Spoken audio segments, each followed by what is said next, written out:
Ey birodarlarim, bir kuni Alloh azza va jallaning huzurida turamiz va o'shanda Allohni zikr qilish uchun bir soniyaga, birgina subhanalloh deyishga muhtoj bo'lamiz. Allohga hamd va tasbih aytish qiyomat tarozisida Uhud tog'idan ham og'irroqdir. Bir kishi Sulaymon alayhissalomning oldidan o'tayotib, Sulaymon xonadoniga naqadar ulkan mulk berilibdi dedi. Shunda Sulaymon alayhissalom unga, sening bir marta subhanalloh deyishing Alloh huzurida bu mulkdan buyukroqdir deydi. Subhanalloh, bu so'z tilga naqadar yengil, naqadar oson va aytishga naqadar qulay. Lekin uning fazlini faqat tavfiq egalari anglaydilar. Allohga hamd va sano aytish eng ulug' ibodatlardandir. Sahl ibn Abdulloh aytgan ekan, mo'minning amal daftaridagi birgina hamd va tasbih u uchun dunyo tog'laricha tilladan ham yaxshiroqdir. Payg'ambar sollallohu alayhi vasallam dedilar, kim tungi namozga qodir bo'lmasa, dushman bilan urushishga ojiz bo'lsa, mol dunyosini Alloh yo'lida sarflashga baxillik qilsa, subhanallohi va bihamdihini ko'p aytsin. Chunki bu zikr Alloh uning yo'lida tog'dek tilla sarflashdan ham sevimliroqdir. Subhanalloh, valhamdulillah, va la ilaha illalloh, vallohu akbar. Bu zikrlarni ayniqsa shu muborak kunlarda doimiy aytib yurishimiz kerak. Allohga qasamki, bularning bittasi, faqat bittasining o'zi Rasululloh sallallohu alayhi vasallam aytdilar. Subhanalloh, valhamdulillah osmon va yer oralig'ini to'ldiradi. Ular boqiy qoluvchi solih amallardir. Ammo insonlar, doktor Nabil, men kabi ko'p insonlar g'aflatdadirlar.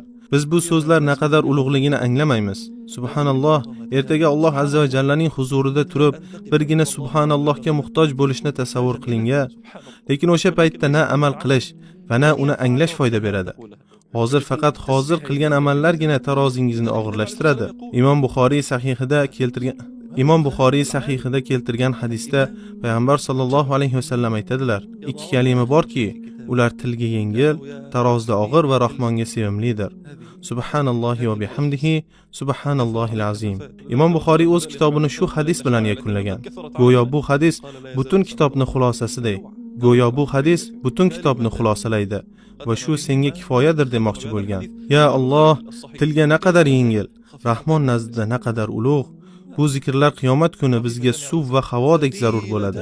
Mening nasihatim avvalo o'zimga, so'ng musulmon birodarlarimga. Tasavvur qiling, bir kun Allohning huzurida turasiz. O'shanda bir og'iz subhanalloh deyishga zor bo'lasiz. Ammo sizda buni aytishga imkon bo'lmaydi. Biz dunyoda o'tkazayotgan har bir soniyamizda Allohni zikr qilishga muhtojmiz. Ayniqsa mana bunday ulug' buyuk kunlarda.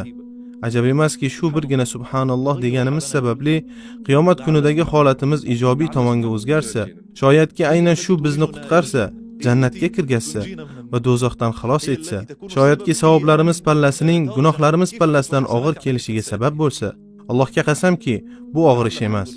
Shoyatki alhamdulillah, Allohu akbar, la ilaha illalloh foyda bersa, shoyatki la havla va la quvvata illa billah, shoyatki la havla va la quvvata illa billah najotimiz kaliti bo'lsa, qaysi biri sizning najotingizga sabab bo'lishini bilmaysiz. Ey Allohning bandalari, g'aflatdan uyg'oninglar. Har bir soniya juda muhim. Biz qiyomat kuni nadomat ahlidan bo'lishni istamaymiz. Allohdan barchamizni panohida asrashini, dunyo va oxiratda najot berishini, uni zikr etishga, unga shukr qilishga va unga chiroyli ibodat qilishga yordam berishini so'raymiz.